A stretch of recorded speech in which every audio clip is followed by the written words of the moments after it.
start for a moment. Yes. Ladies and gentlemen, this is the captain again. I hope you've enjoyed your flight with Britannia Airways, and I hope also that you enjoy your holiday on Lanzarote, and special good wishes to the members of the British Olympic Association down here for training prior to the Summer Olympic Games. For the athletes, the fast-approaching island is only a stepping stone in the sea to the place in the sun they're really chasing, Los Angeles. But for now, for Olympians and holidaymakers, Lanzarote will do very nicely.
This man is training for his 6th Olympic Games, training some of Britain's best athletes.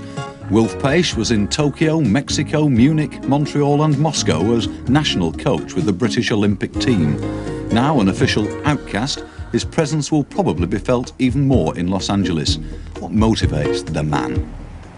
Well, firstly, to try to help people and try to make them the best athletes in the world, because by doing that, I can prove that I'm one of the best coaches in the world. And as you know, my career was checkered for a short while, and I want to prove to them that I am one of the best coaches in the world. And you can't do that by sticking at one event.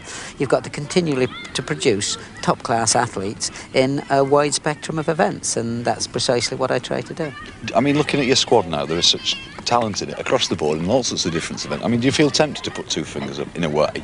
At establishment? Well, I do it permanently, but not visually, so that everyone can see me. But one has to go along with the administrative structure that's there, and hopefully that sometime they might take me back into the fold. But I think by that time the Olympic movement or I will have finished. Now that I can be selective and choose who I want, then somehow it's athletes that gravitate towards me, whether they're men or women, and I just enjoy working with those people. If I don't enjoy working with them, well, they don't stay very long, because I make it quite pointed that, you know, they're not quite so welcome. Left! Now. You've got to know the person, get very close to them, and I can only work if I get very close to my athletes. I know when things are wrong. The instant they come to a training session, I can pick out whether they're going to have a good session or a bad session, whether they feel right, whether they look ill, whether they need even doctor's treatment. You know, it's a wonderful field of communications with psychology, all linked into one. Come on, right through, Sue, hold it, come on, it's fast! Come on, lass!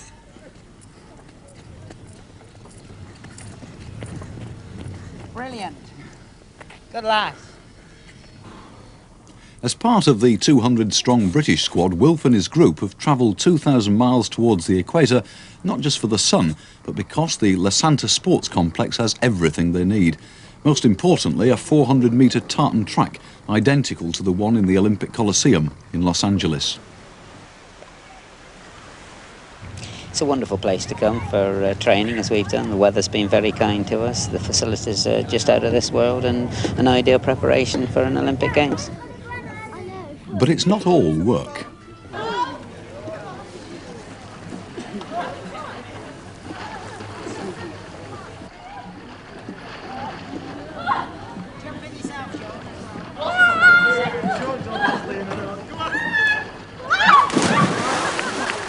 Wilf's gang of 17, all from Yorkshire and Humberside, represent future as well as present hopes. The next batch of headline grabbers are already on Paish's production line and very much part of the team.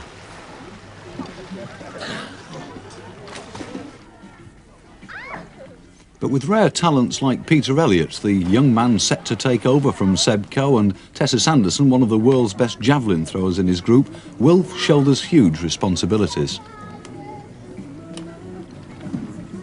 They may appear carefree, but never far below the surface is the real reason for the trip, the pursuit of athletic excellence. We've spent a winter doing quite a lot of indoor work, endurance work, strength work, and now we really need to sharpen up. And this is the ideal sort of climate that you can just strip down into vests and shorts and just perform with a nice temperature, only a cool breeze to prevent you from getting sunburn. You start to take on a new dimension. You start to get brown, your muscles start to stand out a little bit, you look good, you feel good, and you are good. Your right leg turn the discus to the front. Quite nice. Super, love. Well done. Good. And you can't show favours on any of them. You know, there are differences of ability within the group, but I wouldn't show favourite to any one of them at all. And you treat the whole lot different, because they are all different people. You know, what sort of joke one can take, what sort of joke another can take, when one has to be serious, when you have to be serious with another one. They're all totally different, and that is the tremendous challenge, just the fact that they are different people. No, you see? See what I mean? That's why you'll have trouble with that spear. I wouldn't take an athlete on if I wouldn't be happy to have them living in my home with me permanently. That's the sort of relationship I want with them, and I'll just do anything for them, and they know that, and I think that's why it's such a very, very loyal group. I'm loyal to them, they're totally loyal to me. And it's the spirit of Wilf's gang that Great Britain's team manager Lynn Davis wants for the whole national team. I see a tremendous team building value in that most of the athletes here are in with a chance of making the team to go to Los Angeles. Some are pretty well established already, some of the top athletes, but the younger ones have a chance to mix in with the older ones, and that gives a team spirit to the whole thing, because athletics isn't really a team sport, but if you can get get-togethers like this for 2 weeks, it gives them an opportunity to get to know each other so much better. So it's tremendous value. It's a long way. I think Wilf's main value is his tremendous motivation and his tremendous qualities as a communicator. He can really motivate athletes to get the best out of themselves. You know, it's a hard sport, it's a lonely sport. Plus, I think he sets a good example. I mean, he's no spring chicken now. Don't tell him I said so. Gets out there and he throws the shot with them, and he throws the javelin, and athletes respect that kind of leadership from the front. A little genius in a little packet. That's how to describe him. Is he really very important to you? Oh, very important. Wilf, you can say almost, he's like my second father. Wilf Paish. Wilf is something different. Somebody you can have total confidence in. He's a very good coach. I put him as just about the best in the country. It doesn't matter what event it is. He knows everything about it. He's always there to bull you up if you're feeling down, and he's always telling you what you can do, and I think he gives it you that much and that often that eventually you believe it yourself and do it. He's known in the sport as the man. Born 52 years ago in the Cotswolds, he was a fair middle distance runner but a far better coach. So good that the Amateur Athletic Association persuaded him to become a full-time professional in 1963 and gave him the north of England to control from Leeds. Wilf's never been a diplomat, always joining with, if not leading, the athletes in their rows with officialdom. And when 4 years ago he was told to teach teachers and coach coaches instead of athletes, he resigned. Since then he's been based at Leeds Polytechnic's Carnegie School as senior lecturer in physical education. But every lunchtime, every evening and every weekend he devotes to his athletes. The sports purists and idealists should be thrilled.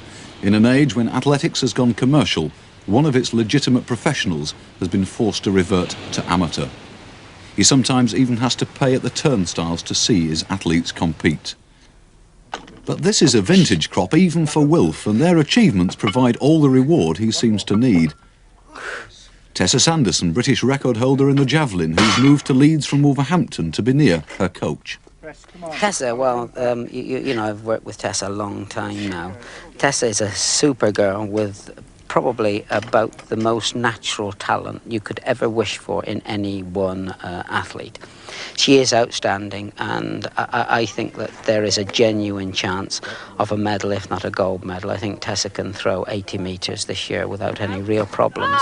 And considering that she's doing that on top of having had both of her Achilles tendons operated on, then, you know, it takes a tremendous amount of courage to come back with that sort of scar on your body and sort of weakness that it's bound to create. And that is one of the problems at the present moment, is that I can't really work her as hard on the legs as I would like to work her, because you know, I always feel, well, look, they're looking so ugly, they're looking so tender, are they likely to break down? And I would hate to work her so hard that they broke down, so that we didn't even make it. But Tessa, tremendous ability and a super friend. She spends a lot of time at the house as part of the family, and if she's got her problems, she talks them over with my wife instead of myself. He knows everything about me, and we are very, very close, both coach and athletes, and I think it's something that an international athlete, whatever athlete, should have, you know, the closeness with their coach. He knows when I've got my off days and all sorts of things like that. He's very, very, very important.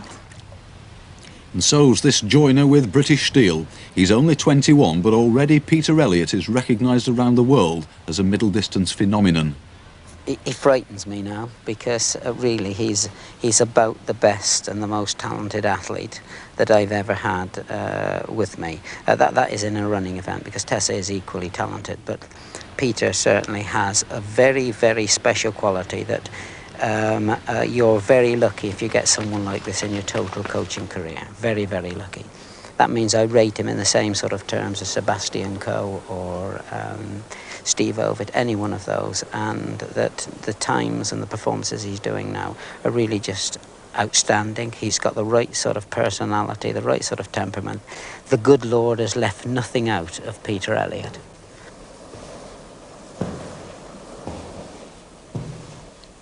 Peter's a dedicated trainer, but he's not obsessed or blinkered by the sport. He appreciates there are other things in life. All work and no play makes Jack a dull boy. Peter knows exactly how to control himself. He's one of the boys. He's a tremendous sense of humour, and I feel that any great athlete needs that sort of relaxation, and it can only do them good. Just training all of the time, worrying about your race, etc., doesn't do you any good at all. I've come across far too many athletes with similar sort of potential who have not achieved their potential purely because of that. They become totally absorbed in their sport, have no outlets at all. Whereas Peter has these outlets, and thank God he has got them, because I know that ultimately it's going to make him a better athlete, not a poorer one. A lot of athletes are really cracked because they're just sat in house sort of reading books on what other people are doing and noticing what times people are doing and things like that. Whereas I don't read what others are doing.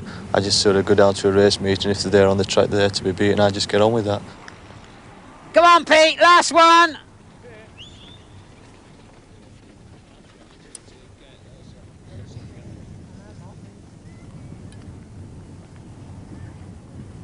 Come on, Pete, hold it out, last one.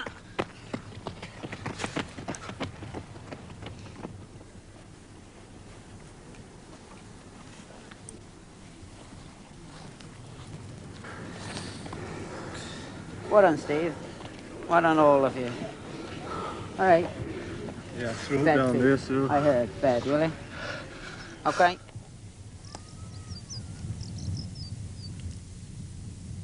Sue Morley is Britain's #1 400 metres hurdler. She's now on the dole as one of the country's few full-time athletes, so that she can train even harder. Sue is a tremendous athlete. Her asset is that she is the hardest worker that you could ever want to meet. We're making the absolute best of any natural ability that she has. So from now onwards, it's really on hard, guts-breaking work, and there she is, the tops. On your marks. Set. Go!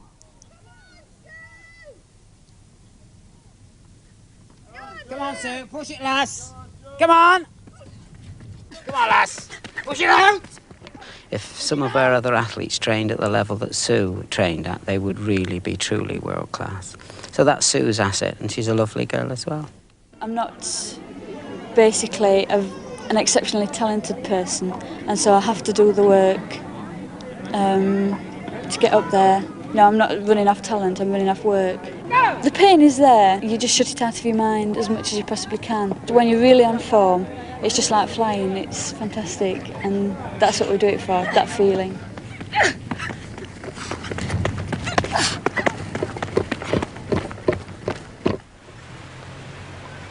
Sport, though, can be unpredictable. Last year, Steve Soule of Sheffield was Britain's top man over the one-lap hurdles. This year, inexplicably, his confidence, so crucial at the highest level, is at low ebb. Steve, again, has tremendous talent, and my main job now is to try to convince him that he's got this sort of talent to be one of the best in the world. I know what he can do because I see what he does in training, and Steve is capable of breaking the British record, which is a very good time, at any time now that he wants to go out. That'll give him all the confidence that he needs. I'm a bit lacking in self-confidence, really, and that's where Wilf helps me a great deal. He sort of tells me, you know, from what training I'm doing and how I'm performing in training, what I can do in competition, and eventually that sort of comes through and I can do it. Wilf Paish, even with the help of a psychiatrist, has not succeeded this time. Come on, Steve, break through, come on! One of our most physically talented athletes will be watching the Olympics from home.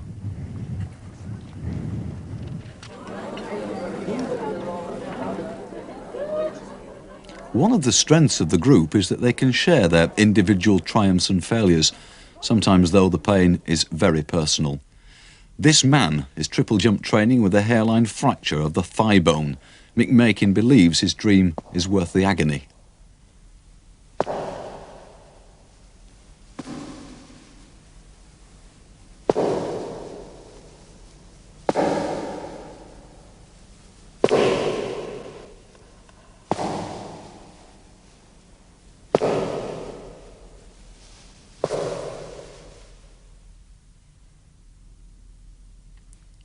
The injury means Mick spends more time on the physiotherapy bench than on the run-up track.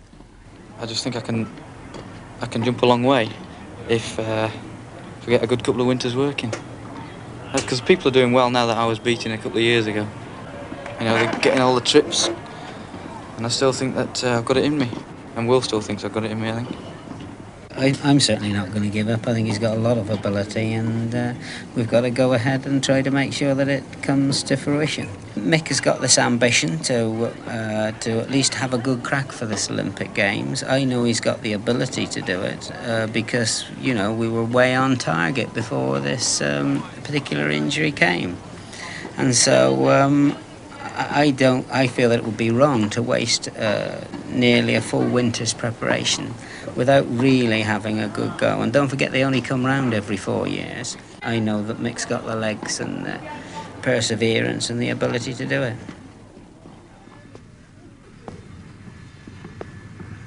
He's always there or thereabouts when you need him. He's got so much experience, you see, and he's seen so many people who have been hurt. And every time we get hurt, I always think it's the end of the world, and he says, look, a couple of days, a couple of weeks, you'll be right. And it's always right. Not this time. The odds were just too great. In a sport which demands this sort of total commitment, is there anything those involved wouldn't do to succeed?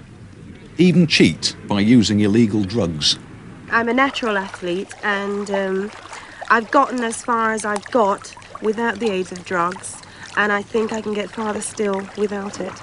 I certainly know that none of the group I'm taking at the present moment have tampered with drugs at all. But I feel that if I had a really heavy thrower, male thrower in the group, then it's something that they would have to consider and then take up with doctors or whoever the powers might be, because I know that at world level it is unlikely that you can ever get to the level of performance that is necessary in this present day and age without relying upon some form of ergogenic aid. It's not necessary in the javelin event. I think it's only in the heavy events, the shot, the discus and the hammer, where these are really of any benefit. I'm convinced that you can get a gold medalist without resorting to drugs, and I wish thousands of others would appreciate that. I've seen people who are supposed to be on steroids and gone down in their performance, something drastic, you know, so it's all sort of, a lot of it is talk, and a lot of these women who are taking it look more like men than women, and I definitely don't really want to look like that. But what's the point in probably taking 20 or 30 years off somebody's lifespan? I wouldn't recommend those sort of things to my own family, and so why should I recommend them to my own athletes? But Wilf and Tessa know there are scientists working now to perfect harmless, non-detectable drugs. Would the answer still be no? When it comes, I'll think about it, but at the moment, not thinking about anything like that at all. Just LA? Just Los Angeles and August the 6th. I think that's the date of the final. Tessa has a day to aim for, but has this marathon madame from York? Veronique Marot is first reserve for the 26-mile race. After running so far, to be so near yet so far away, her ambitions are not dented. I think I've got it. I mean, may not break a world record, because that's quite a long way away, but be amongst the fastest 5 in the world. Yeah. I take it you need the support in your sport, with all the hours that it involves, of your husband. Yes, I think, as he says, he kicks me out of bed to go out running. More than that, surely. I mean, what's your view to your wife's ambition? Good luck to her, basically. I mean, let her get on with it and do it. I'm not going to hold her back. I hope she makes it. I mean, nobody's suggesting you're holding her back, but what are you doing to propel her forward? What am I doing to propel her forward? Oh, I do the cooking. And as she says, I kick her out of bed on a Sunday morning when she won't. Not a lot more, though.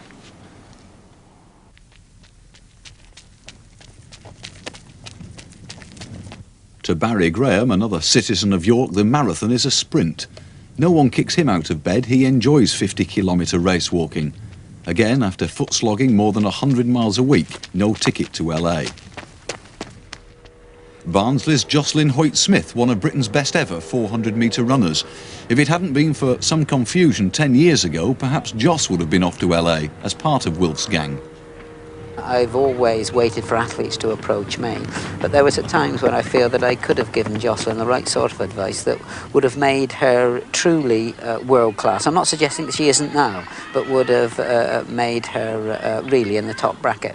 That's not been conceded at all, because I think there was at one stage an area of her training that was neglected, and that had she have put in that type of work at that time, then I don't think there was anyone, certainly in the United Kingdom, would have touched her, because she is a very talented sprinter. I don't think he was good. He thought I was good enough when I was younger, when I was at school. And the club that he coached in was basically all men, and they didn't want any women in at the time. That's why I ended up in Barnsley. But I think if I was 15, 16 starting up again with the lads in Wilf's group, I could have a lot of fun with them, clean fun, but it would be really good fun. I'd love to be in that group. That, from one of the sport's finest ambassadors, is possibly the greatest compliment to Wilf Paish, an athlete's opinion. He may be a rebel to the officials and administrators of the sport, but he's a rebel with a cause. To his gang of athletes, he's the man they trust with their talent.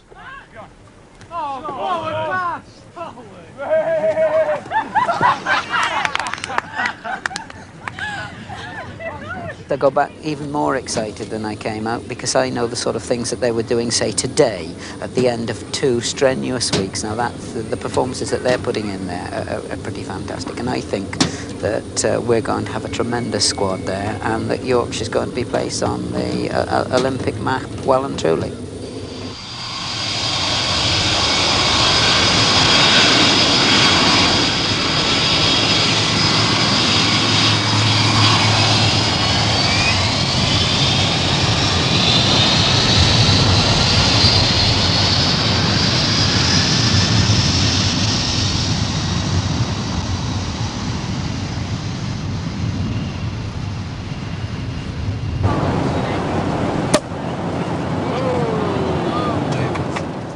For Peter Elliott, Tessa Sanderson and Sue Morley, the next stop is Los Angeles. For the rest of the group, the consolation that at least they'll have 3 friends to cheer, and perhaps next time it'll be their turn. Gentlemen, ladies, muchas gracias. Thanks for a wonderful trip. Cheers. Let's hope that all of the hard work, as well as the play, comes to fruition in LA. LA. LA.